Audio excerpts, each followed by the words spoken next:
This episode of the Sunday Morning Chat Series is brought to you by Classy Communications PR and Advertising. Classy Communications provides public relations and marketing solutions for businesses, professionals, and non-profit organizations. They can deliver the true meaning of your business with press releases, social media marketing, web development, email marketing, book publishing, and much more. Wherever your potential clients are, they can help you connect with them. Visit classycommunications.net to learn more about their suite of services that can help your business stand out from the rest. Classy Communications is your solution for business success. Hello there, and welcome to the Sunday Morning Chat Series with Jesse Oakley III. This is your host, Jesse Oakley III, and I welcome you to this wonderful podcast.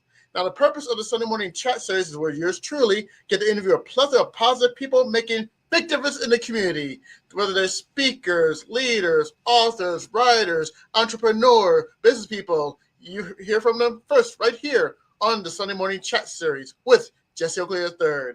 And today, we have ourselves a wonderful, wonderful episode featuring a leader within an organization called Toastmasters International. And she hails from District 11, which I believe is Indiana, parts of Kentucky. And I believe she holds a position called Club Growth Director. And it is none other than Jane Croft. Hey, Jane, how's it going? Hello, my favorite happy people. Hi, I'm doing good this morning. All right, and with that being said, are you ready to go? Yes, I am. All right, without further delay, let's chat. Now, the first question I have for you is, how did you get your start in Toastmasters? Take us to day one. I had a very interesting trip. Let me say that. But to get a big understanding of how it happened, is I was born profoundly deaf. But I have learned to listen through auditory verbal therapy, which is the same therapy you give patients with cochlear implants. But I digress. That's another podcast on that. But anyway, I knew that the world was very different for me. And at age 9, I actually witnessed my father, who is a professor of education at University of Houston, Texas. And he did a speech to parents of deaf children of the 18-year strategy plan on me. I mean, 9 years old. I'm like, oh, my parents have a strategy plan on me. But it turned out there was a method for that matter. My dad has a very strong, tender voice. It carries through the room. At the end of that speech that he did, I was mesmerized. I mean, my own dad, wow. And so everybody, all the parents came up to my dad after the whole thing was over. And I was trying to navigate through all these parents' legs to get to my dad. I mean, I was really small. Trying to navigate through this forest of legs. And I pulled on my dad's jacket. He come down. He said, "Well, hello, my dear." I said this, "Dad, you were so bold." Shocked.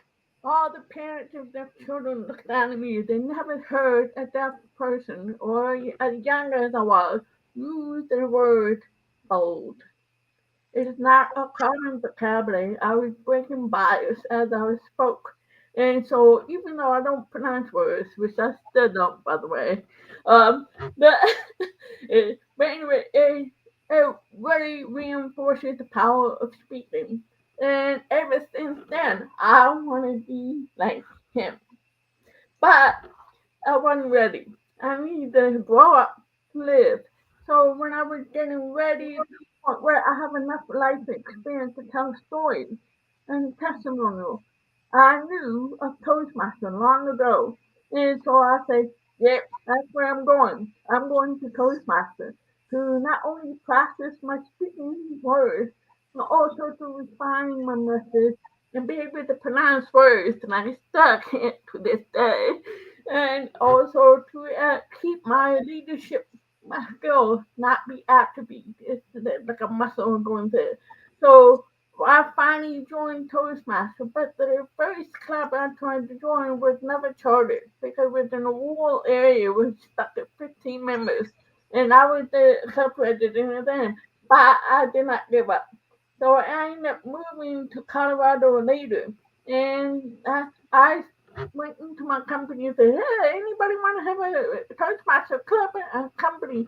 And next thing I knew, I chartered a club on my own for my company, and here I am. And since 2020, I've been a Toastmaster. All right, and that is the rest of the story. And I got to tell you, Jane, that was truly a fantastic journey. And bold is definitely a wonderful adjective when it comes to speaking in public. And I really appreciate that big time. Now, the next question I have for you is Club Growth Director. What is a Club Growth Director, and how are you doing your role as Growth Director for this year? Well, just to correct you, I am a past club board director. Oh, past Club Growth Director. That's right. But anyway, but no harm in there. Club board director has a huge responsibility to continue to collaborate for the district, identifying target areas of organizations, a community, or geographic concept of possible Toastmaster club that can be born there. But also, we have a huge responsibility of keeping our clubs alive. That involves renewals, mentorship, and so on. And all of this is a huge effort where you really have to stay on top of everything. But you can't do it by yourself. I have a team. And those teams are my extended ears and eyes because I was doing this remotely.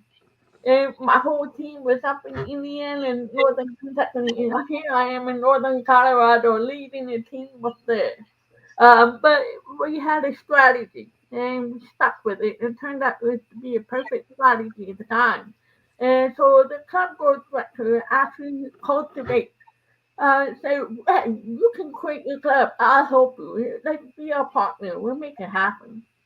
And that is where the relationship is formed as well.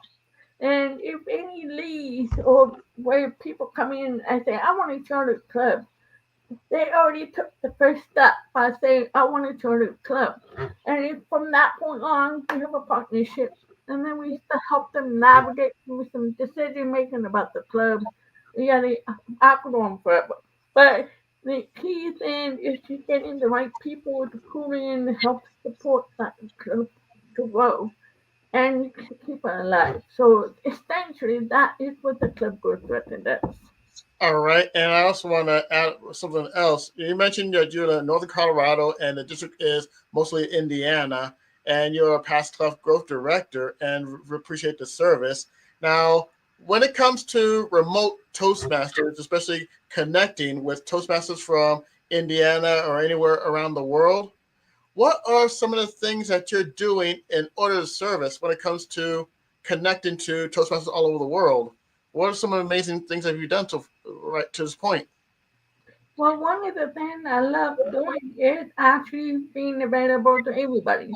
And so if anybody has any question, it's no dumb question, if big or small, I mean, yeah, you can come to me, not a big problem. I'm a firm believer that it's not similar to a district.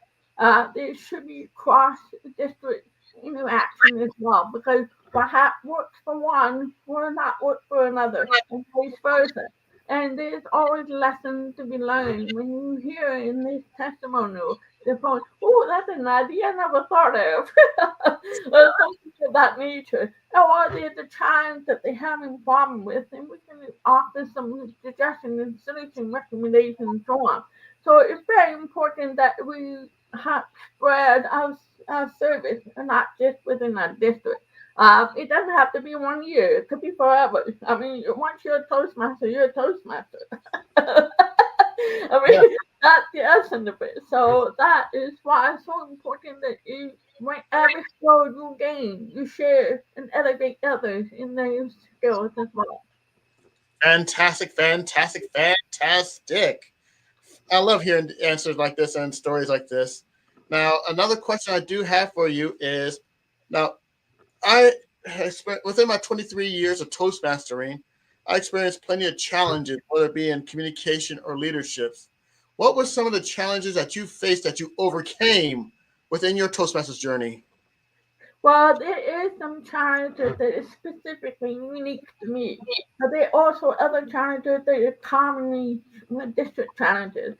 One of the common district challenges is trying to find people who are brave enough to raise their hand that I help, I serve, and I call those rising stars. They're on the fence, but they're very good at what they do. You hear good things about this person, or you see witness something, but they're on the fence. They're not. I don't know if I have the time. I don't know if I'm ready.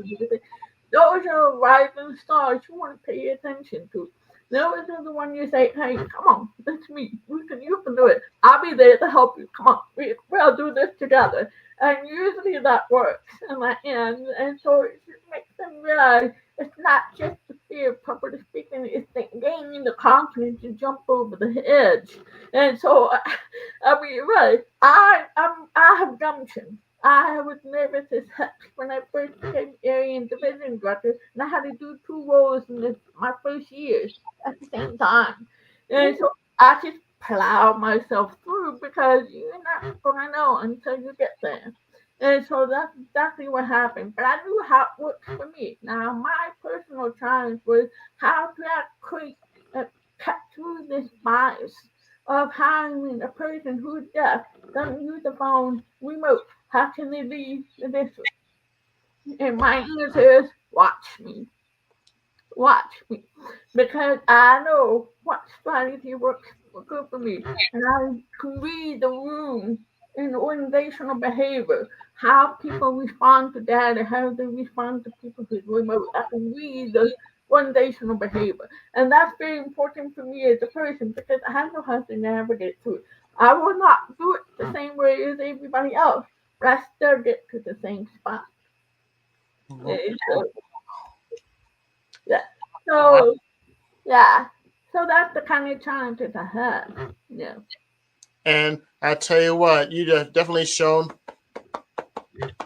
the heart. And I could tell you right now that with the challenge that you overcome, it basically made you not only a Toastmasters strong person, it makes you a Toastmasters warrior. And you know that if you overcome stuff like that, you are truly a warrior when it comes to being that strong individual. So I really appreciate that, Jane.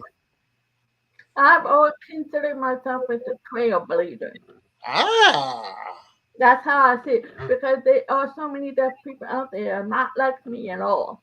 And so they're afraid to lose their anonymity because of the discrimination, the stigma, and all the other stuff that come into play.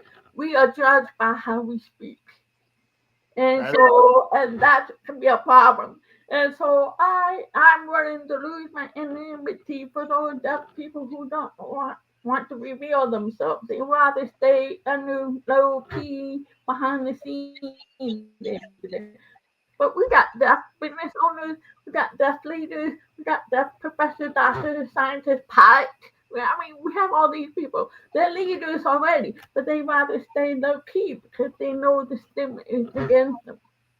So the only way we can break it through is say hi. Now you've seen a deaf person who went to high school, who graduated from college, never went to a deaf school, never learned the sign language, and now has 35 plus years in healthcare IT career, and I'm a Toastmaster. Ooh, I tell you, happy people. When I bring guests like this, you're not disappointed because this is what it's all about, making big difference in the community. And Jane is a shining example on how it's done, and I truly appreciate that. And Jane, let's go right into the next question. This next question, we talked about the challenges. Let's go to the best. What were some of the best experiences that you had in your Toastmasters journey? Well, the most best memory or best experience I had was actually overcoming my district challenges and trying to become a distinguished district. We have the curse of missing the mark by one club for many years. Can't seem to get there. It was like a curse and everything. But I realized part of the problem was we didn't have the right people at the right time. That's one. The second problem was we need to stay focused on that strategy and not give up too soon. Right. I told everybody in my district, I'm not stopping my club growth director until 11:59 p.m. Mountain Time on June 30th. And that's precisely what I did. I was one club short, but in June, I was just one club short. We had another club that needs one more member. That was easily taken care of. But that one club left the door. But my district was in desperate need of advanced club, and they hadn't had one since COVID. And I said, you know what? It's time. The district deserves an advanced club. So I called all the people who can move the needle, who knows how to network out. And I said, in 2.5 weeks before June 30th, I said, what can we do to charter one more club? And they say, okay, I got somebody. And these people called their people, and their people called other people. We got 20 people, and we were able to charter that evening on June 30th. So if that was a very proud moment because it was not all my name. The whole system made an effort. But all I had to do is raise the flag and say, we are this close. Let's not stop. I'm not giving up. Are you giving up? Nope, I'm not giving up. You're not giving up. Let's do it. And that's exactly what happened. So that was a very wonderful experience. And then, of course, we didn't know if we were distinguished until 2 weeks later. We were waiting there and we're like, oh my gosh, is it? I got an email message from Toastmasters International congratulating me. Now, I'm in my home office. Nobody is around me. I screamed. But I did it when I got the email saying, congratulations, you're distinguished. I was like, I'm shouting to nobody. It's But that was a memorable experience. Of course, I ended up calling somebody who was very involved in that last journey. They said, come on, please talk to me in Zoom. I got news to share. But between me and you on the wall, we got distinguished. So I couldn't say it by myself. I had to tell somebody. But anyway, that was just a very interesting moment in July. I bet it was, Jane. And my favorite catchphrase, especially when the Toastmasters community in Las Vegas and California, I always say, "It ain't June 30th yet," because it ain't June 30th, and nothing is over until you hear the final bells. Because you never know, that club that you talked about, it can still happen, and I can distinguish the moment that can still happen. That moment that can still happen, because you have to have that mindset of it ain't June 30th yet. And if we have that mindset, then anything is still possible and anything can still happen. Yes, and not only that, people forget that even if you're a program quality director or somebody else, you may have different work tasks as I do. But the club director takes two of the three pillars to make that distinguish. So that's a lot of that's a lot of load on me on my end. But it's very important to understand no matter what role you're in, even if you finish all of your required tasks and everything, you still cannot stop until June 30th. Because what happened, I find in many situations, they think, oh, I'm done. I'm going to relax for the next few months. No. You come back to the district field and say, what can I do to help you? No. So that way we make sure that we have many decks on hand to actually complete everything we need to do. So it's very uh, the role is not just siloed. Your role is for the district. Uh, Yes. and then which ripples off to region and to national and so on. So people need to remind themselves your work may be done, but it's not really done until June 30th. You're right. You better believe it, definitely. Now, another question I have for you is: you are a woman with heart. You are a woman who is a strong and fantastic lady and a Toastmasters warrior. And there's going to be a new Toastmaster out there who's been in the organization not for that long. They look at you and they say, Jane, You are my inspiration. I see you in action. You are someone that I aspire to be. I want to be in your shoes, and I hope to be in your shoes one day. If you could give any advice to that person who wants to be in your shoes, what advice would you give that person? My advice to them is just do it. No, I mean, the fear is going to hold you back, yes. But guess what? I'm terrified every time I do a speech. And I've been doing speeches since age 9, and I'm still terrified. But the key thing is once you get on the stage or of speaking, you become very comfortable. It's like a warm house of community who are great supporters, rooting for you, watching you witness your success to the next level, to the next level, to the next level. I always tell new Toastmasters there is no one correct path. Yes. It can be any path. I mean, you don't have to spend overthink yourself to say, well, I'm not sure which path I want to be on. It doesn't matter. The key thing is choose any path, your first path. Now, when you get to your second path, that's when you start thinking, well, maybe I like this one. Maybe I want to try that one. But the key thing is you need the experience. So if you feel like you can't come up to the stage for some reason, have a buddy system with your club to help you navigate you and give you some tips on how to resolve that nerve. I always tell people how to do that all the time because I do it on my own all the time. So it's important that you have a buddy system and that the person feels like, wow, I'm not going to be your solo. I got a whole team on my back to root for me. And if I fumble forward. If I recede, I see high. So I always tell people you need to first lead yourself. Fly, fly. And so just do it. It Just go just ahead and do it and fly.